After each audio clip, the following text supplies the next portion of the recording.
وعلى آله الطيبين الطاهرين المعصومين المظلومين ولعنة الله على أعدائهم وغاصب حقوقهم ومنكر فضائلهم ومصائبهم وشجاعتهم وإطاعتهم لعنة جارية دائمة باقية مستقلا إلى يوم القيامة. اللهم ارزقنا زيارة الحسين قبل الموت وشفاعة الحسين بعد الموت. يا كاشف الكرب عن وجه الحسين اكشف كربي بحق أخيك الحسين عليه السلام. أما بعد فقد قال رسول الله صلى الله عليه وآله وسلم حسين مني وأنا من الحسين أحب الله من أحب حسين. صلوات مل کے پڑھیں.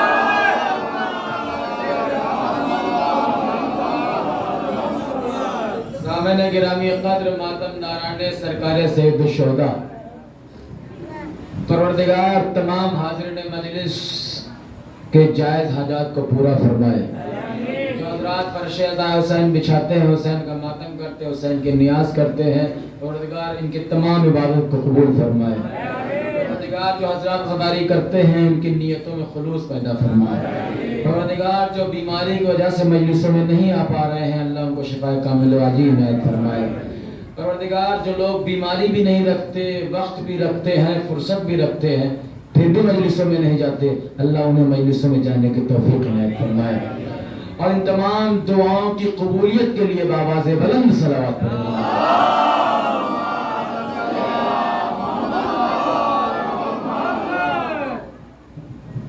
جوانی میں ٹیک اچھی نہیں ہوتی. ہاں، جوانی میں ٹیک اچھی نہیں ہوتی. ماشاءاللہ دھیرے دھیرے لوگ آ جائیں گے. اور ایک بابا سے بلند صلوات پڑھیں.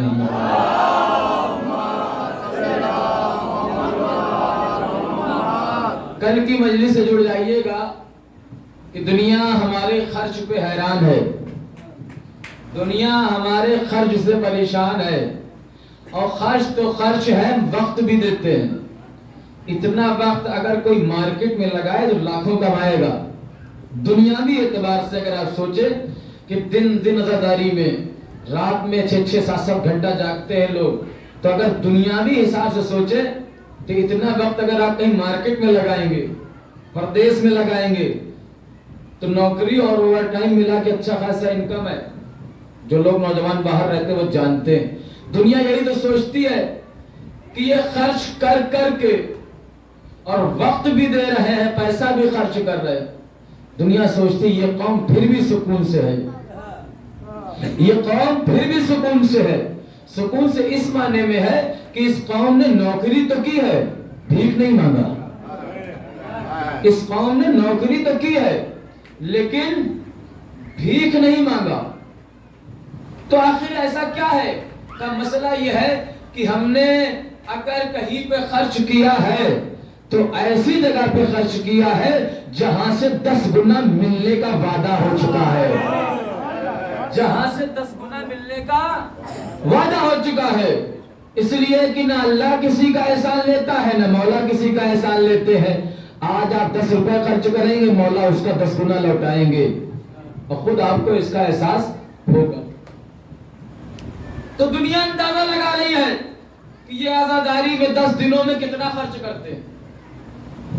تو یہ سن 1985-88 کی بات ہے، اسی 80 سے لے کے 90 تک کے درمیان کی بات ہے، جب کچھ لوگوں نے اندازہ لگایا. تو اندازہ لگانے کے بعد یہ اندازہ لگا کہ دنیا میں جہاں بھی حسین کی مجلس ہوتی ہے، اگر بتی کے سلگنے سے لے کر تبرک، نیاز، فرش، تعزیہ، علم، لباس، پردہ، ساری چیزیں، یعنی میں نے اگربتی کی مثال اس لیے دے دی، سب سے چھوٹی چیز ہے وہ.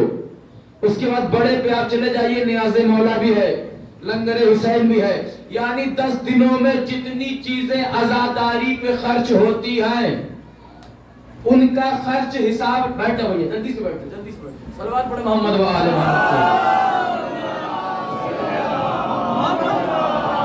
دنیا حساب لگاتی رہی کہ آخر عزاداری حسین پہ جو اتنا خرچ ہوتا ہے وہ کتنا ہے خرچ؟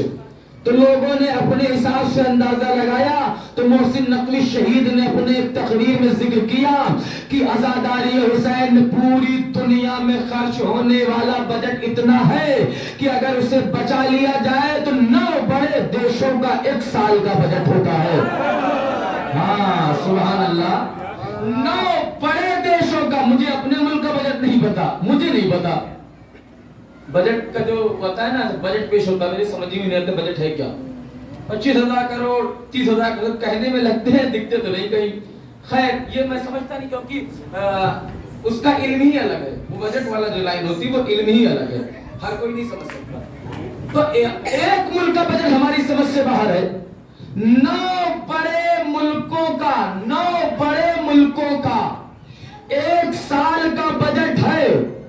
عزاداری حسین میں 10 دنوں میں خرچہ ہونے والا پیسہ جو نہیں پہنچے، پھر پہنچا رہا ہوں، پھر بتا رہا ہوں، اور یہ اسی لیے یہ کوشش کیا کرو کہ ماشاءاللہ لوگ پہلے سے جب آگے جواب کریں گے نا تو مومنین کو زحمت نہیں ہوگی۔ جی ہاں، صلوات پڑھیں محمد صلی اللہ علیہ وسلم۔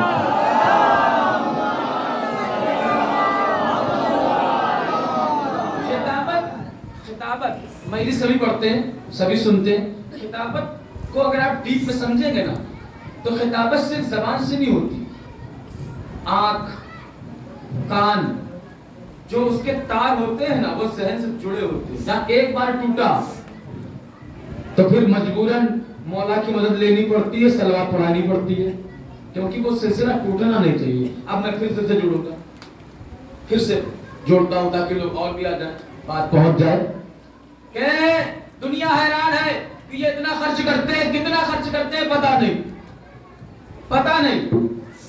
اندازہ لگاتے لگاتے یہ 80-90 کے درمیان کی بات ہے کہ پتہ لگانے والوں نے پتہ لگانے کے بعد ایک ججمنٹ دیا، اندازہ دیا، جسے کہا جائے اندھی تو نہیں کہہ سکتے، اندازہ، کہ جتنا پوری دنیا میں حسین کی مجلس میں خرچ ہوتا ہے ایام عزا میں، وہ 9 بڑے ملکوں کا 1 سال کا بجٹ ہے۔